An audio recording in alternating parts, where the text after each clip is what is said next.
সেটা হচ্ছে এই যে আমাদের সাভারে সিইটিপি রয়েছে এবং এটার যে কার্যক্ষমতা নিয়ে একটা প্রশ্ন সবসময় থাকছে, সক্ষমতা নিয়েও একটা প্রশ্ন থাকছে। এটা এখন পর্যন্ত কেন পরিবেশ বান্ধব হলো না?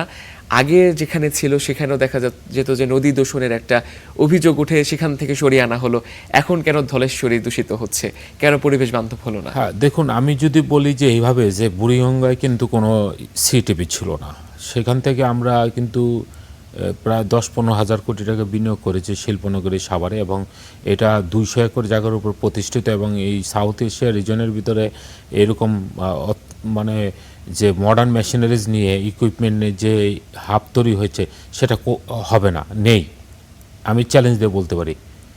কিন্তু এখানে আপনার যে সিটিপি, সেই সিটিপিটার কারণেই কিন্তু আমরা কমপ্লায়েন্ট হতে পারছি না, অথচ আমাদের ট্যানারির কর্মপরিবেশ সহ আমরা অনেক উন্নয়ন লাভ করেছি।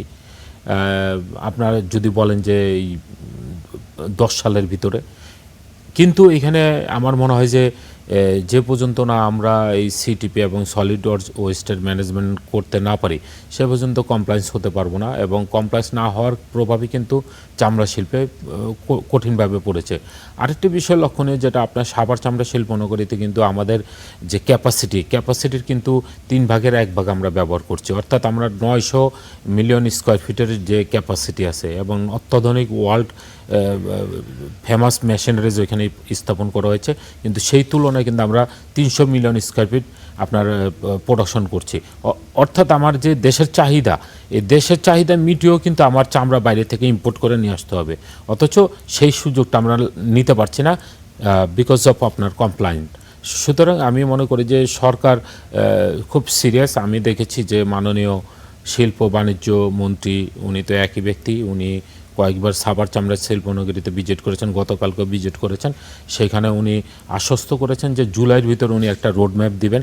সেই রোড ম্যাপ অনুযায়ী আপনার কীভাবে আপনার সিটিপিটাকে রেটিফিকেশন আপগ্রেডেশন করা যায়, এবং নতুন সিটিপি বানানোর ক্ষেত্রে কীভাবে এটা ইউরোপিয়ান স্ট্যান্ডার্ড হয়, এবং ইউরোপিয়ান একটা কোম্পানি ইতিমধ্যে আপনার এটা গ্যাপ অ্যানালাইসিস করছে এবং ফিজিবিলিটি স্টাডি করছে, এবং যাদের বড় ট্যানারি আছে আপনার তাদের সক্ষমতা অনুযায়ী তাদের সিটিপি তৈরি ইটিপি তৈরি করবে।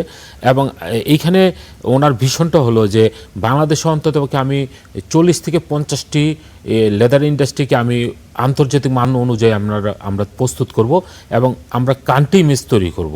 যদি যে পর্যন্ত না আপনার কান্ট্রি ইমেজ তৈরি হয়, আমরা এলডব্লিউজি সনদপ্রাপ্ত ট্যানারি এখানে হয়তো বা 4-5টি আছে, কিন্তু এটাতে কিন্তু আমার কান্ট্রি ইমেজ আপনার হবে না, এবং তাদের সেই সক্ষমতাও নেই যে এই ব্যাপক চামড়া তারা ব্যবস্থাপনা করবে। সুতরাং আমি যদি 50টি ট্যানারি আমি যদি ধরে আমি এলডব্লিউজি সনদ পেতে পারি, আমি পার্শ্ববর্তী ভারতের কথাই বলেন, তাদের কর্মপরিবেশ, তাদের ট্যানারির অবস্থা আমাদের চেয়ে অনেক ওয়ার্স দেন আস। অর্থাৎ সবকিছু প্রয়োজন হবে, কিন্তু ওইখানে কিন্তু 104-5টি এলডব্লিউজি সনদপ্রাপ্ত ট্যানারি আছে। আমরা কেন বাংলাদেশে 40-50টি এলডব্লিউজি সনদপ্রাপ্ত ট্যানারি হতে পারবো না? অর্থাৎ এক সদিচ্ছার প্রয়োজন এবং দীর্ঘমেয়াদী একটা পরিকল্পনার প্রয়োজন, যাতে করে দেশের চামড়া শিল্পটা আন্তর্জাতিক মানের হয়ে ওঠে।